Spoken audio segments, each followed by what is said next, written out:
Iodine tincture கேள்விப்பட்டிருக்கீங்களா? இது எதுக்கு யூஸ் பண்ணுவாங்க? அயோடின் புண்ணுல என்ன செய்வாங்க? புண்ணு வந்துச்சு அப்படின்னா மெடிக்கல்ல ஹாஸ்பிட்டல்ல இந்த அயோடின் டிஞ்சரை வச்சுட்டு என்ன செய்வாங்க?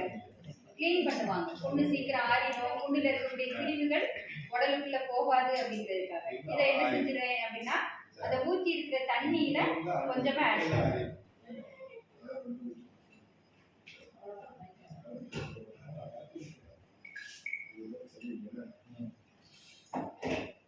தண்ணியில கலந்துக்கிறேன். இதுல என்ன பண்ண போறேன்னா நம்ம சாப்பாடு அரிசி சோறு பண்ணுவோம் இல்லையா, அந்த சாப்பாட்டுக்குரிய அரிசியை தான் கொஞ்சமா போடுறேன். பாருங்க அரிசி என்ன மாதிரி வீட்டுல நம்ம சாப்பிடறதுக்கு வாங்கக்கூடிய அரிசி தான். அந்த அரிசி என்ன செய்யறேன் அப்படின்னா இதுல கொஞ்சமா நான் ஆட் பண்ணிக்கிறேன்.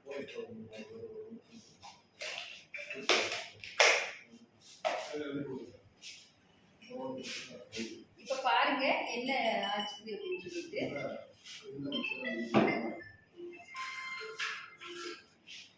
இந்த அரிசி என்ன ஆச்சுது? அரிசி என்ன ஆச்சுது? கலர் சேஞ்ச் ஆயிடுச்சு, கருப்பு நிறம் ஆயிடுச்சு. எதுக்காக இந்த அயோடின் டிஞ்சரை ஊத்துறேன் அப்படின்னு சொன்னோம்னா நம்ம சாப்பிடக்கூடிய சாப்பாடு உணவுகள் இன்னைக்கு எப்படி இருக்கு அப்படின்னா சாப்பிடுவோம். அதாவது மரத்துல இருந்து ஒரு தேங்காய் விடுதுன்னா அப்படியே உடைச்சி எடுத்து அப்படி சாப்பிடுவோம். ஒரு கரும்புன்னா என்ன செஞ்சிருவோம்? அப்படியே உடைச்சி உரிச்சு சாப்பிடுவோம். கடலை அப்படின்னா அப்படியே மூட்டை பிடுங்கன்னா என்ன செய்வாங்க? வீட்டுல திட்டுவாங்க. அதனால கீழே எலி மாதிரி தோண்டி உள்ள இருக்க கடலை என்ன செய்வோம்? எடுத்து சாப்பிடுவோம்.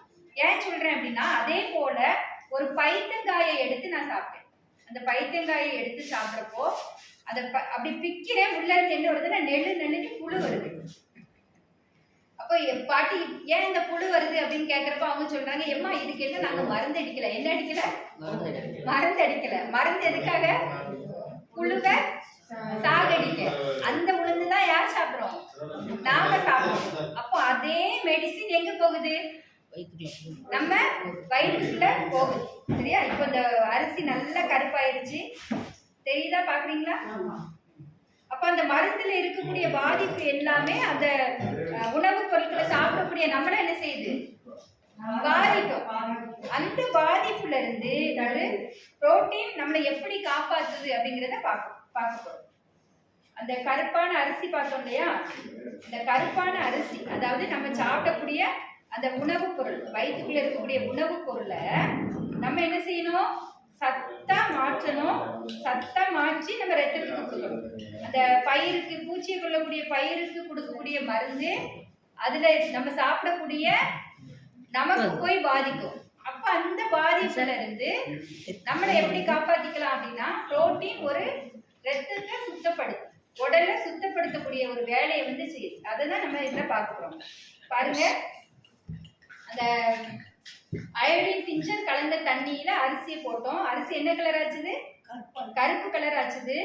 இதுவே கொஞ்சம் நல்லா இதை நம்ம அப்படியே ஷேக் பண்ணிட்டே இருந்தோம் அப்படின்னா அந்த அரிசி என்ன ஆயிரும் அப்படின்னா நல்லா வெள்ளையா வந்துடும். எப்படி நம்ம இந்த பாக்ஸ்ல இருந்து எடுத்தனோ அதே போல வெள்ளையா மாறிடும்.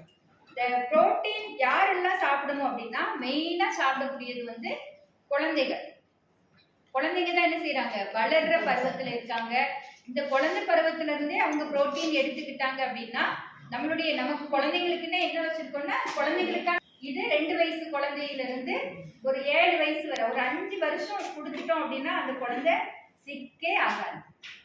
5 வருஷம் அந்த குழந்தை ப்ராப்பரா இதை சாப்பிடுச்சு அப்படின்னா இதை நம்ம ரெகுலரா எடுத்தோம்னா 2 மாசத்துக்கு கூட 200 கிராம் தான் மாசம் ஒன்று நம்ம கொடுக்கலாம். இல்ல ஒருவேளை தான் குழந்தை சாப்பிடும் அப்படின்னு சொன்னா அது தாராளமா 2 மாசம் வரும். கொஞ்சமா இப்போ புரோட்டீன் எடுத்து பார்த்தீங்களா, அந்த அளவு எடுத்தாலே போதும்.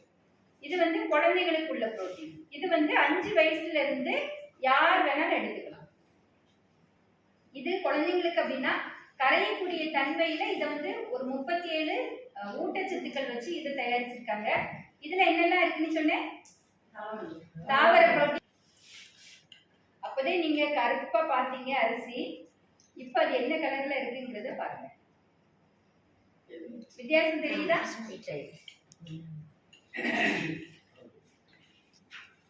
ஒரு சாப்பாடுல இருக்கக்கூடிய ஒரு மருந்து தன்மையை பூச்சிக்கொல்லி மருந்தா இருக்கலாம், நோய் எதிர்ப்பு மருந்தா இருக்கலாம். ஒரு சுத்தப்படுத்துற ஒரு ப்ராசஸ் வந்து இது செய்யும். இப்போ இந்த அழுக்கு தண்ணி இருக்குது இல்லையா, இதை இதுல ஃபில்டர் பண்ணிட்டேன் பாருங்க. இப்போ நம்ம புரோட்டீன் நம்ம ஃபர்ஸ்ட் இதை எடுத்துக்கிறோம். ரெண்டாவது பார்த்தோம்னா நம்ம டெய்லி தண்ணி குடிக்கிறோம் இல்லையா, அந்த தண்ணி என்ன செய்யும், நம்ம உடலை சுத்தப்படும். ஒரு 5 விஷயம் நம்ம உடம்புக்கு தேவை. என்னெல்லாம் அப்படின்னா, உணவு, நல்ல தூக்கம், நல்ல தண்ணி, நல்ல ஒரு மனநிலை, நல்ல உடற்பயிற்சி. இந்த 5 விஷயங்கள் வந்து நம்ம உடலுக்கு வந்து ரெகுலரா தேவை. இந்த 5 விஷயங்கள் இருக்கும்போது நமக்கு எந்த ஒரு நோயுமே வராது. அந்த பருவத்தில் வரக்கூடிய சளி காய்ச்சல் வந்தாலும் மற்றபடி வேற எந்த நோயுமே நமக்கு வராது. வித்தியாசம் தெரியுதா? ஃபர்ஸ்ட் கருப்பா இருந்த அரிசி பழைய அரிசி மாதிரியே வந்துருச்சு. இந்த மாதிரி நம்ம புரோட்டீன் எடுக்கும்போது நம்மளுடைய உடம்பை என்ன செய்யுது, நம்ம புரோட்டீன் ஆரோக்கியத்தையும் கொடுத்து சுத்தப்படுத்துற வேலையும் இது வந்து செய்யுது. இது பார்த்தோம் அப்படின்னா